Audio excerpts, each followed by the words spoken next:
This is going to get interesting. So this all started when I wanted to make a video about Samhain and how Halloween came from Samhain. When I was looking into Samhain, I came across something really strange. I was reading about why people were dressing up as animals or scary things, and come to find out, it's because they didn't want to get kidnapped by fairies. Fairies? Yeah, fairies. But why would fairies be kidnapping people, and particularly children?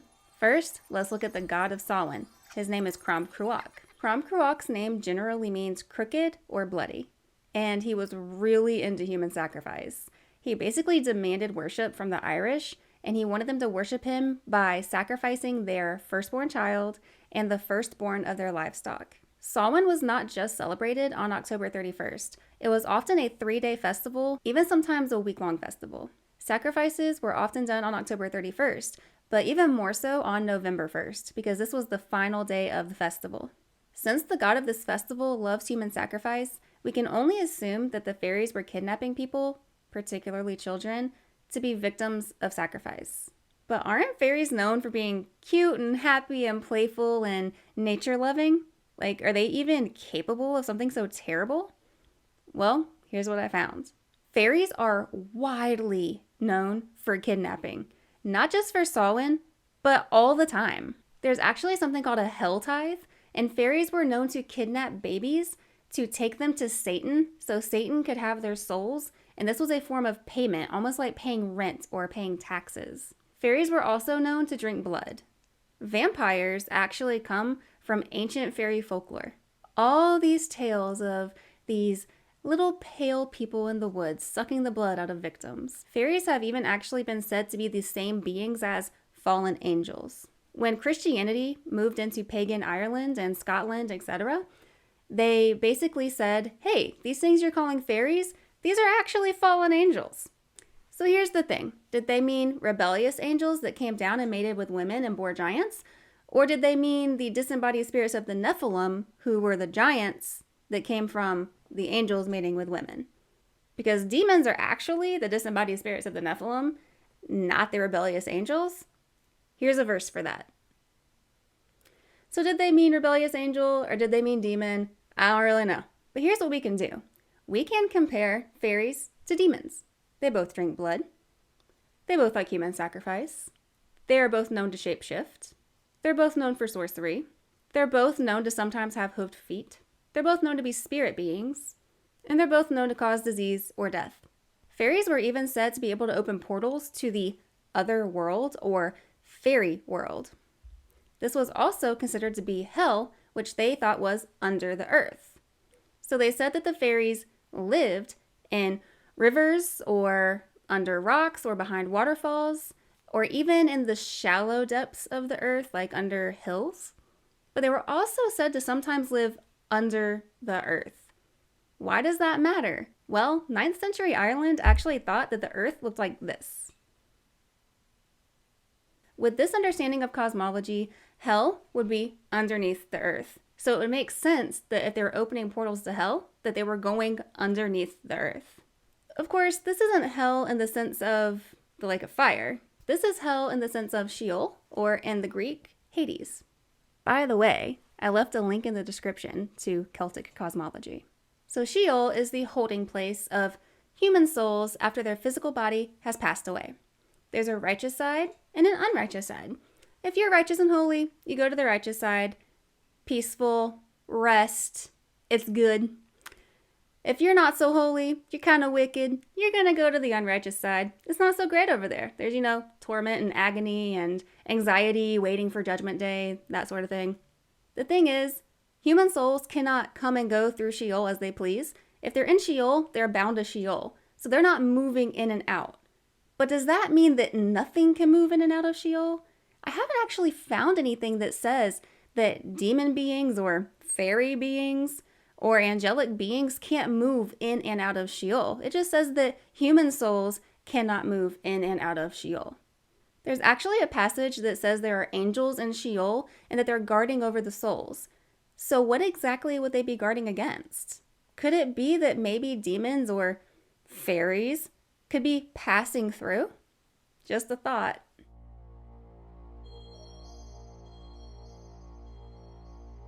What are the Irish fairies, or the Daoiné?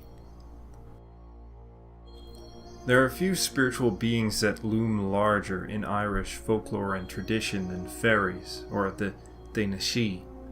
They go by many names, including the good folk, the Daoine Maha, the little people, as I grew up hearing, the Daoine Beaga, and the Sluachshia, the army of the Sidhe.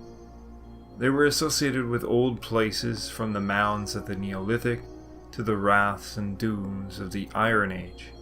They could reside beneath the earth, within trees, streams, and fields.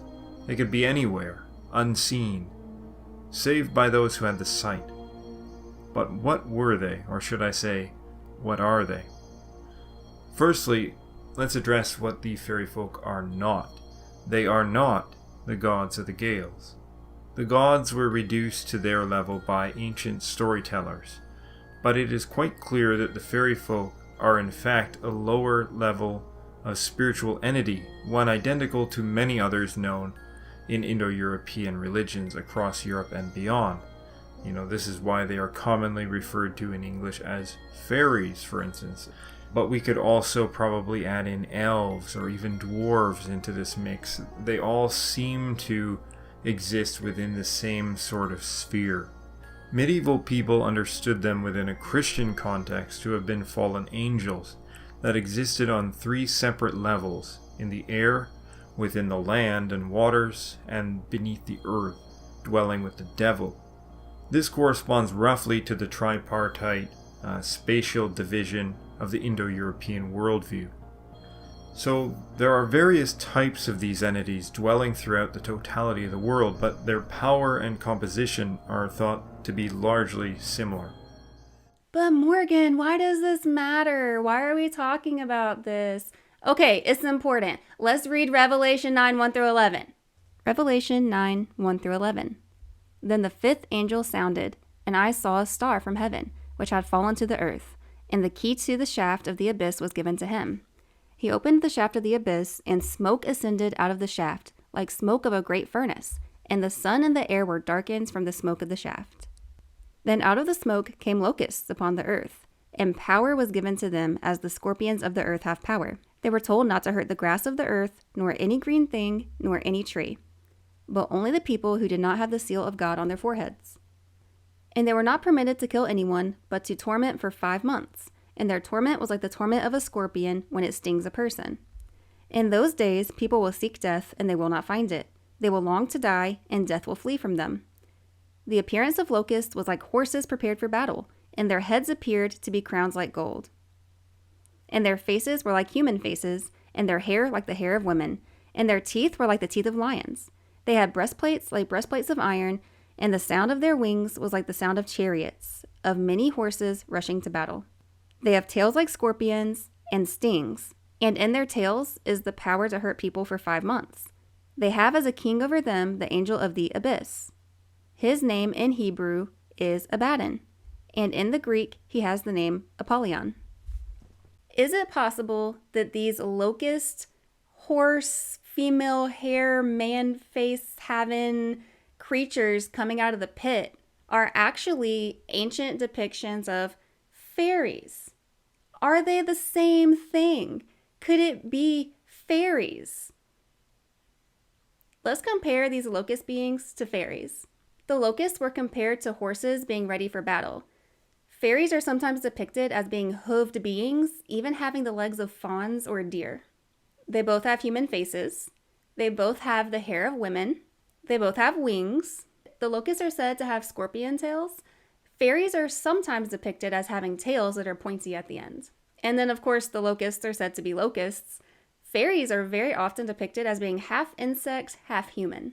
They both like to torment humans. And the locusts are said to have teeth like lions. Now, remember when I told you that vampires actually come from ancient fairy folklore? If you think about the teeth of lions and think about the teeth of vampires, which would have actually come from the stories of fairies, they are actually very similar. I'm not saying it's fairies, but it's fairies. Is it possible that these locust creatures could actually be fairies? It's up to you to decide. I presented the information. Let's see what you think. Either way, I think we did at least establish that these fairy creatures are pretty demonic, if nothing else. Check the description for sources about this entire topic. And as always, you are so greatly appreciated.